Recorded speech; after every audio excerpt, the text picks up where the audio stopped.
Sometimes a murder can be a spur of the moment crime of passion, where a moment's loss of control can have devastating repercussions. But in murder cases, often what happens after the murder can tell you as much about the crime and the perpetrator as the murder itself. And in today's case, what happened after the murder was so grotesque and vile that I have to give a trigger warning for excessive violence and sickening behaviour. You have been warned. We're going to Indiana and to the year 2014 for this twisted and brutal story, and in fact we're going back long before that. This is the murder of Tammy Jo Blanton at the hands of Joseph Oberhansley. And this is Murder of Crows.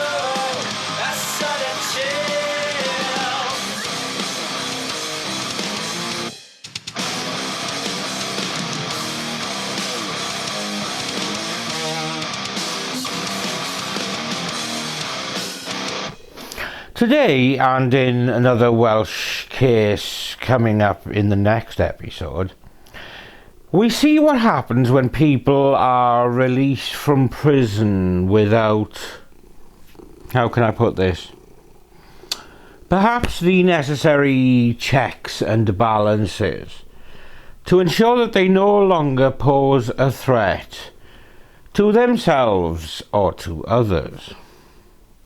It's easy to point the finger at probation and say that they should have monitored the person better, and often there are failures within that system. But we also need to remember that there have been several steps before the supervision of these miscreants are handed to the probation service. Prison staff should have insight into the prisoner, and then the parole board need to weigh all evidence and very carefully weigh up the risks and benefits of release.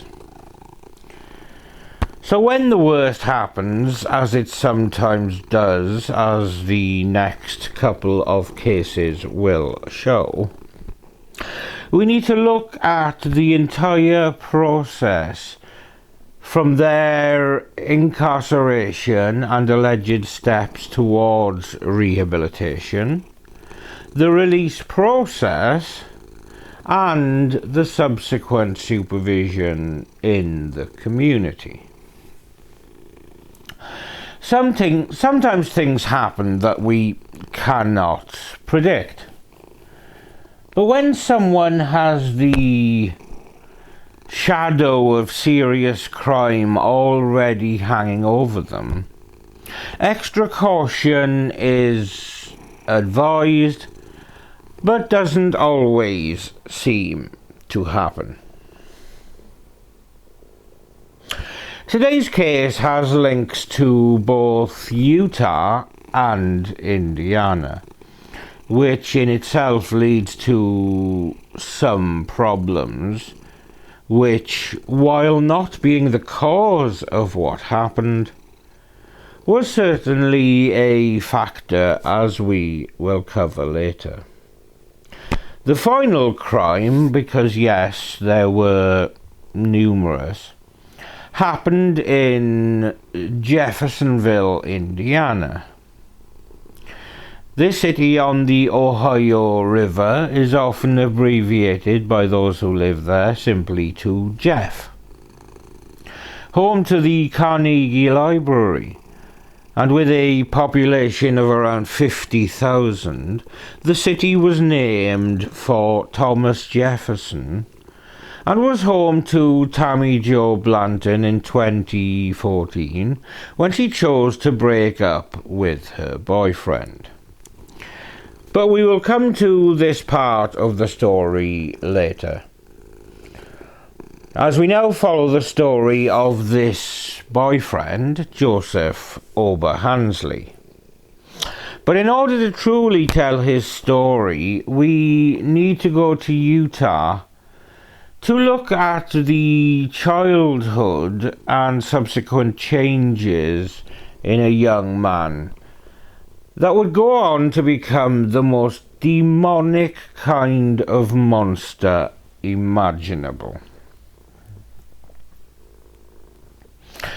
And so it's to the landscape of Utah in the late 1990s we go, to catch up with a developing young man who underwent a significant change, at least according to his cousin Misty Morgan. Now Morgan is 10 years Oberhansley's senior. So she saw the lad grow up, and the change in him was a very marked one as he entered his teenage years. Prior to this, she described a sweet kid with kind eyes, but he was derailed by a double tragedy. As he was going into his teenage years, his half-brother committed suicide, and his father died of a suspicious overdose. And this led the young Oberhansley into a darkness which became paired with drug addiction. His quick temper came to the fore when he was 17. At this time, his teenage girlfriend, Sabrina Elder, gave birth to their son, who they named Joseph Oberhansley Jr.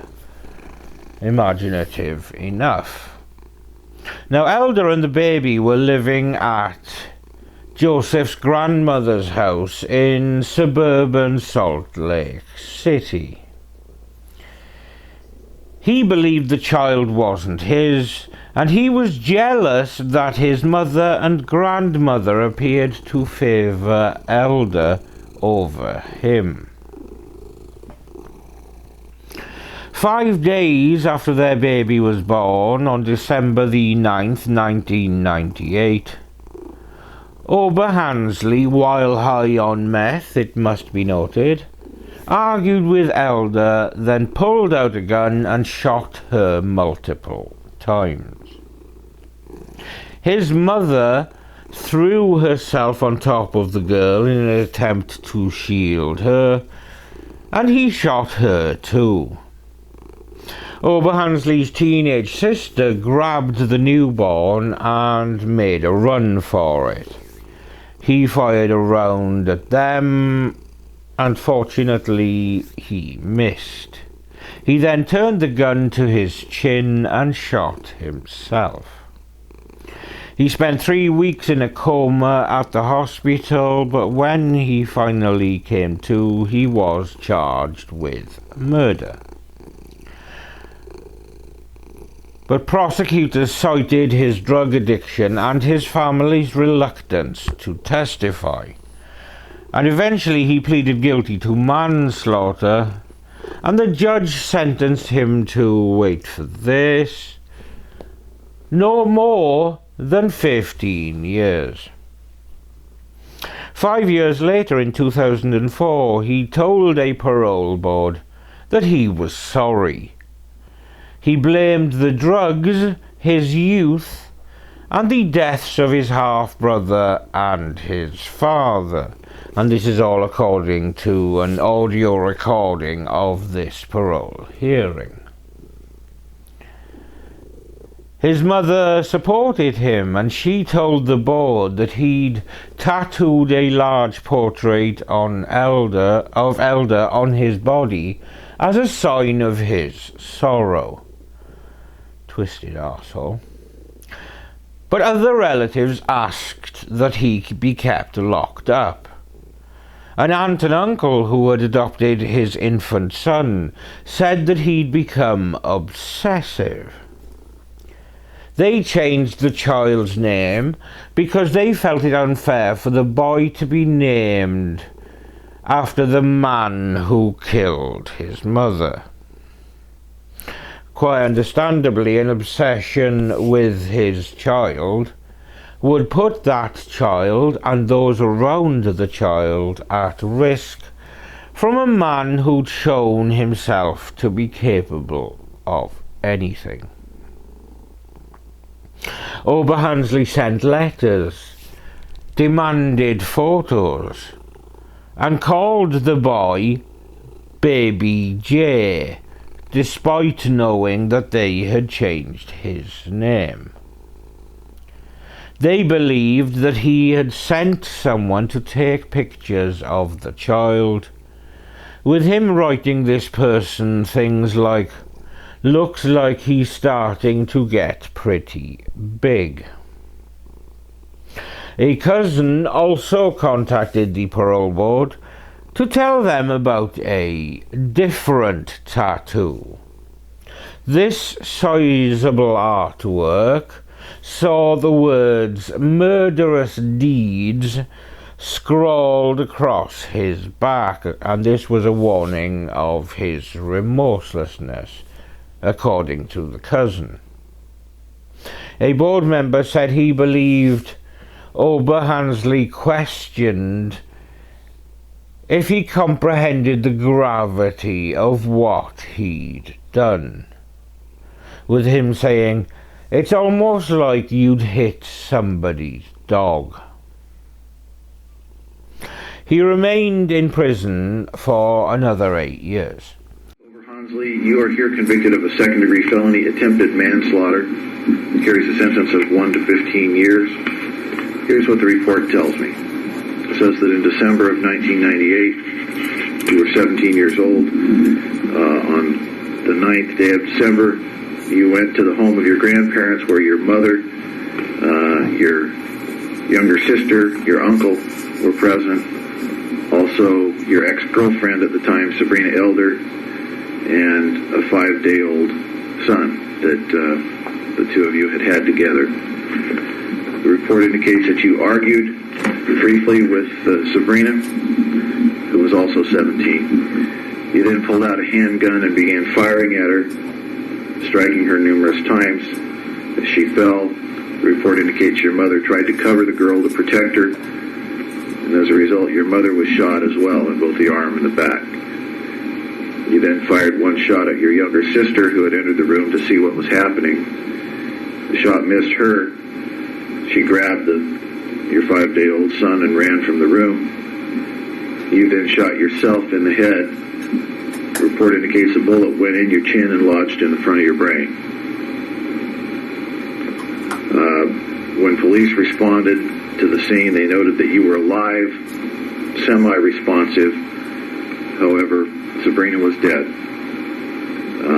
Your mother was unconscious but alive. She and you were life-flighted to the hospital. She was treated for a shattered arm and some internal damage to her kidney and liver.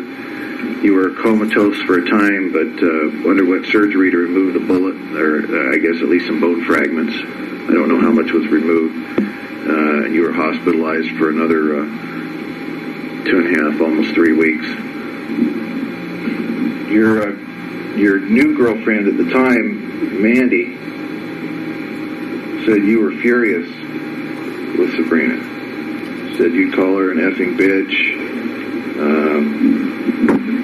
whore, things like that. You'd talk about how you could kill her. But I would say all that is inaccurate. Mandy, she was never my girlfriend. It was just more of a friend. And also, she gave numerous false reports to the police on other things, situations. I'm sure it's in there. She said the night before this, you said you were going to, quote, shoot the f***ing bitch. You think you said that? I would disagree with that. You are Brenda Self, the mother of Mr. Oberhansley, correct? Correct. Please go ahead. I just want to, I don't know how to really go about this. I think you got a pretty good idea of how I feel towards this. But I do believe that Joseph did not intentionally have this planned. I think the drugs had a lot to do with it. And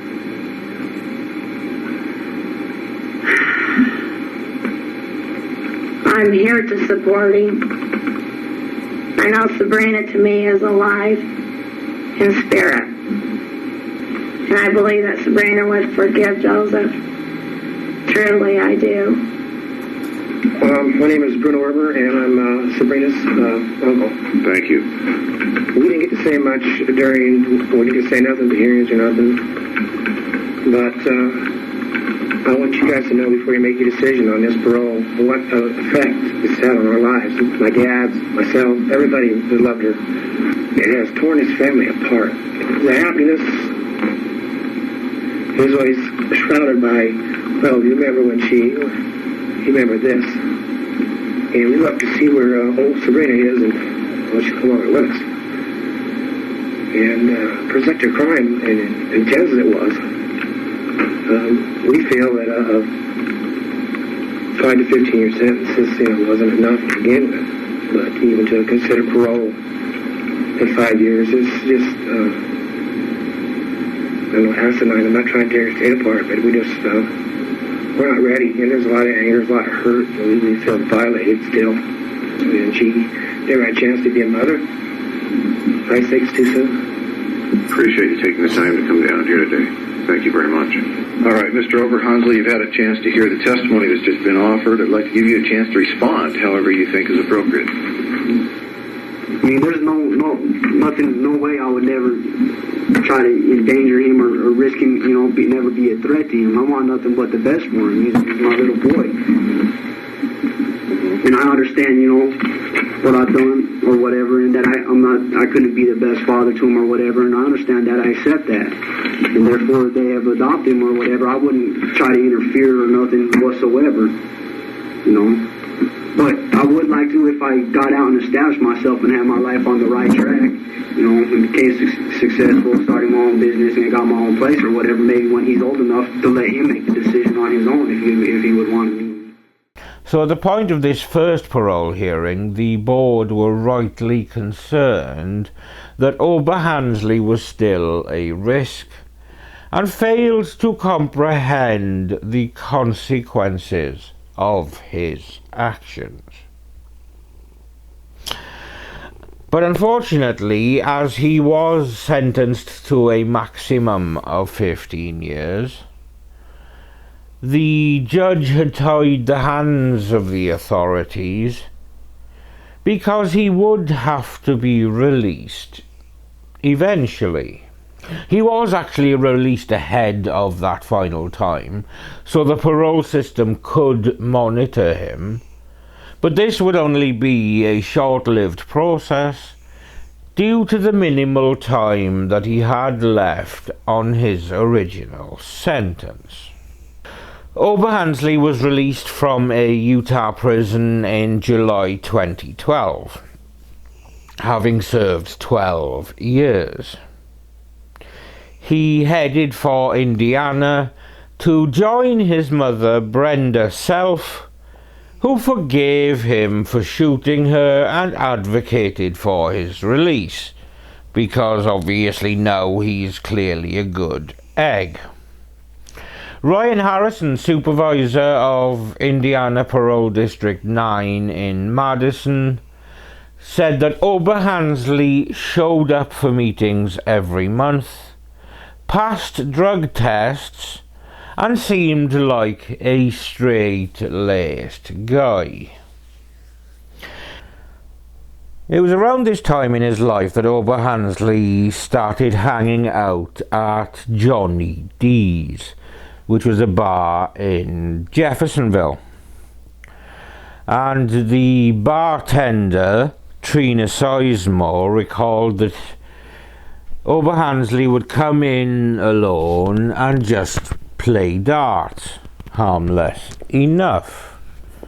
And he met a woman there in March of 2013 and apparently agreed to go home with her. And this was backed up by witness accounts. So this did actually happen as it was described. But this is where the paper trail of his local trouble in Indiana really begins. In the middle of the night, the bartender of another Jeffersonville tavern called Slammers called police to report sounds of a fight in the apartment above this particular bar. And as police arrived, a woman opened the door and screamed, "He is killing my boyfriend." And upon entering this apartment and entering the bathroom, they found Oberhansley in the bathroom naked and choking a man who was barely conscious. And the knuckles on Oberhansley's right hand were swollen and bleeding. And according to reports, the police had to tase him twice in order to subdue him. But Oberhansley told police that he'd actually been the one who was scared for his life. The woman had apparently invited him to her apartment to have sex, and the man attacked him from behind with a baseball bat. And Oberhansley was indeed bleeding from the head. And to all appearances, it did look like Oberhansley had been set up for a robbery. The couple took his wallet, his iPod, and the keys to his Chevy Camaro, according to him. And police had actually found some of the items hidden within the filthy apartment.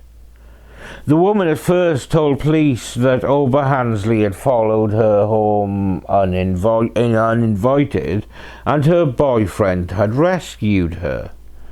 But officers noticed that her shirt was on backwards and inside out, and her pants were unzipped. And from there she confessed that she had gone with Oberhansley willingly.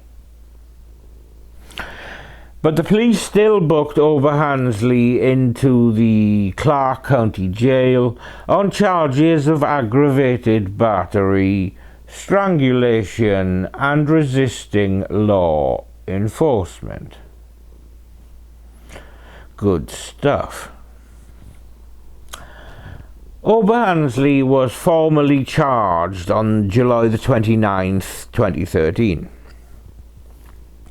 But word of Oberhansley's arrest never made it to the Utah Board of Parole and Pardons, who were the agency that could have issued a warrant on a parole violation.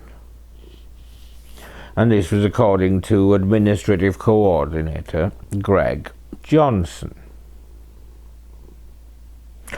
Oberhansley was being supervised, as we know, by an Indiana parole officer on behalf of the Utah Department of Corrections through a program called Interstate Compact. And this program would enable his Indiana officer to send reports to a Utah parole officer who could then alert the Utah Parole Board if necessary.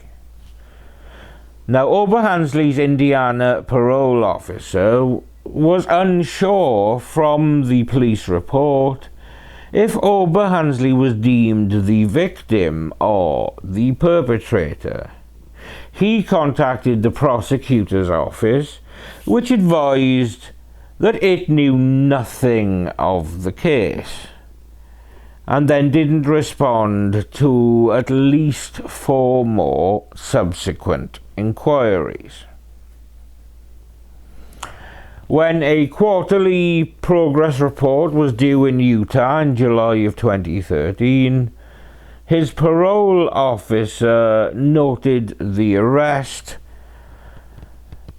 and the officer wrote it was unclear if Oberhansley would be prosecuted and promised to alert Utah if charges were formally filed. Brooke Adams, a spokeswoman for the Utah Department of Corrections, said that Indiana never told Utah the charges had been filed. Oberhansley's parole expired in July of 2013, so even if he had been revoked, Utah would still have had to turn him loose by July, no matter what he had done, because then his maximum 15-year sentence would have been up. Now, shortly after this whole clusterfuck was resolved, Oberhansley was free and had no probation requirements hanging over him, and he began dating a woman called Tammy Jo Blanton. While he had been vague about it, he did admit criminal issues in his past, but Tammy was a big-hearted woman and believed in second chances, so she was willing to give him the benefit of the doubt. But Tammy Blanton's friends were suspicious of the new boyfriend and searched his name on the internet, and it was there that they found stories about the Utah murder and warned her. And as his past started to become more clear, Blanton quite understandably grew frightened. She broke up with him, asked her father to change the locks, and went to stay, at least for a brief while, with a friend before eventually returning to her home. Blanton, who was 46 at this time, called the police at 3 a.m. on September the 11th and said that Oberhansley, her ex-boyfriend, was trying to break into her home on Locust Street. When police arrived, he agreed to leave, and so officers left the home. Oberhansley's mother, Brenda Self, later told police that she awoke at 3:30 a.m. to find him standing in her bedroom. Nothing freaky or weird about that. He told her he was upset about his relationship with Blanton and complained that she had changed the locks.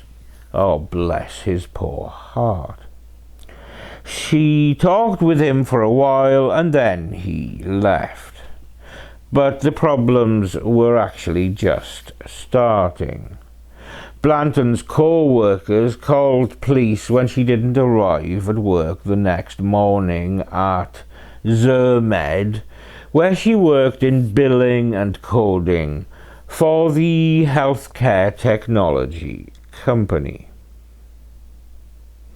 Jeffersonville police went to the home, and they discovered signs of forced entry on the back door. Oberhansley answered the door and said she wasn't home. But he had a cut across his knuckles, and this raised police suspicions. They searched him and found that he had a knife in his pocket, and that this knife was covered in blood and hair. When they entered further into the home, as I said, they found signs of forced entry and a trail of blood. This trail led to the bathroom, where Tammy's mutilated body was found in the bathtub. She had been sexually assaulted and stabbed at least 25 times. Apparently, Oberhansley then used an electric saw to dismember her. Clark County Prosecutor Jeremy Mull would later describe the scene as worse than anything that you would see in a horror movie. Wait for this then, okay? Oberhansley allegedly confessed to cooking and eating parts of Blanton's heart, lungs, and brain, as you do. Her blood was found on a jigsaw, on a frying pan, on tongs, on nail clippers, and on a knife.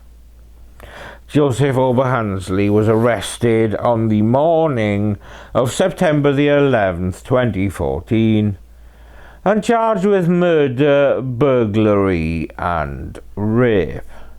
Happening right now, a lot of people asking how a man convicted of killing his teenage girlfriend in Utah in 1998 got out of prison only to be accused of another murder 16 years later.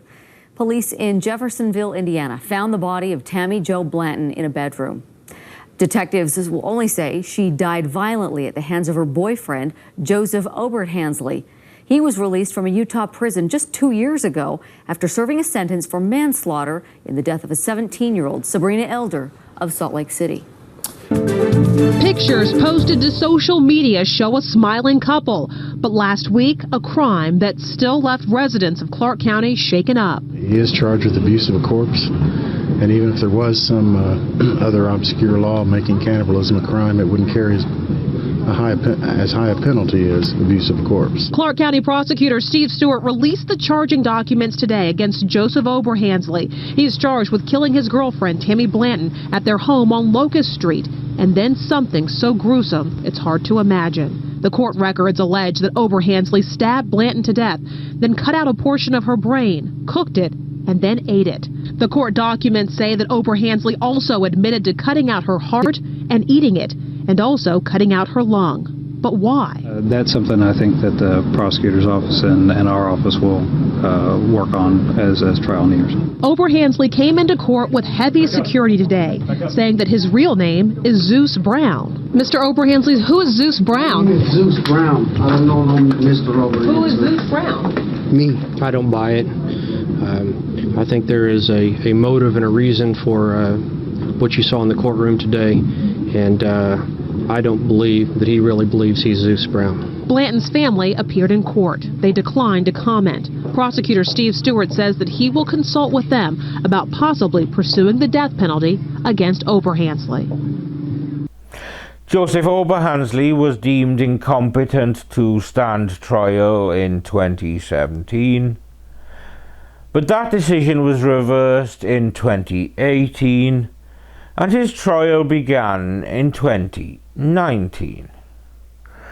Clark County Circuit Judge Vicky Carmichael had ruled that Oberhansley's previous time in prison and history of drug use was inadmissible at trial, and I fuck knows why. But then the third witness called by the prosecution, Blanton's friend Donna Victoria, took the stand and spoke about both of these things. And this led to Judge Carmichael declaring a mistrial. Quite why any of this stuff couldn't be raised and be admissible is beyond me, but that's by the by. On September the 11th, 2020, exactly 6 years after Tammy Jo Blanton was murdered, Oberhansley's new trial began. During this trial, Oberhansley took the stand in his own defence and changed his original story, as you do, claiming that two black guys had been in Blanton's home when he arrived that night. They knocked him out and murdered Tammy Jo. Why he'd waited until now to mention this led to just about everyone thinking that this particular story smelled suspiciously like bullshit. The jury obviously didn't buy most of it, because on Friday, September the 18th, Oberhansley was found guilty of murder and burglary, but somehow he was acquitted on the rape charge. Oberhansley's lawyer claimed that his client suffered from mental illness and asked for a lesser sentence. Oh, bless his poor psycho cockwomble heart. During the sentencing hearing, a psychiatrist testified to finding bizarre behaviour in Oberhansley in 2014. He said that Oberhansley exhibited signs of mental illness, hallucinations and extreme weight loss, all of which improved after he took prescribed medication. But two court-appointed physicians also evaluated Oberhansley and found no signs of insanity. Joseph Oberhansley was facing life in prison without parole, and so he fucking should, the dirty prick. And his sentencing began on Monday, September the 21st. Reports at the time suggested the purpose of this hearing is for attorneys to make their cases to the jury regarding any mitigating or aggravating factors in the case. On the evening of September the 21st, it was reported that the jury that convicted Joseph Oberhansley recommended a sentence of life in prison without parole. On the 18th of May 2023, the Indiana Supreme Court upheld the life sentence without parole for Oberhansley. The opinion, written by Justice Christopher Goff, said that the jury made the necessary weighing determination. Clark County Prosecutor Jeremy Mull told the jury during the trial that Blanton suffered so many indignities that night. She was terrified, she was stabbed, she was dismembered, she was eaten, and she was raped. And the justice for each of those acts of indignities is important if it is proven. It's what justice demands.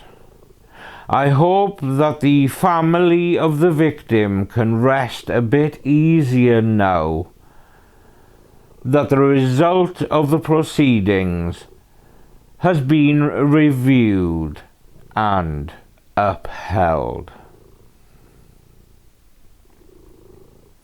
And that was the disturbing story of a man who killed but was then released to kill again. So what do you think about this case? What were the failings, if you felt there were indeed any? Could either of the killings have been prevented? And what are the lessons that should be learned? Leave your comments down below. But whatever your thoughts, 2 innocent women were killed brutally. Sabrina Elder was just 17 and was a new mother. Her life was just beginning, while at the same time she was nurturing another brand new life. The fact that Oberhansley's family rallied around her speaks volumes of their feelings about Sabrina Elder and of course their brand new family member. She was not given any chance to defend herself, and her death left a gaping void and was a devastating loss to all those who knew and loved her. Tammy Jo Blanton was 46 years old. She was very trusting and had a heart of gold. Tammy was a 1986 graduate of Jeffersonville High School, and she was a native of Jeffersonville, Indiana. She was survived by her father, Darryl Harbin, her mother, Linda Meeks Harbin, her brothers, Tim and Jason Harbin, her grandmother, Norma Meeks, and 3 nephews that she adored, named Joshua, Jacob, and Gunnar. They were a close family, and again her death was a shocking and devastating loss to the family and friends who adored her. Both women never stood a chance. And this video is of course dedicated to them. I can only hope that they are both now at peace, and I send love and condolences to all of those that knew and loved them. Thank you for watching another episode of Murder of Crows. Please like, share and subscribe, and turn on notifications to be kept updated with my twice weekly uploads. But with that said, I'm Steve, this is Samson, and we will see you when we see you.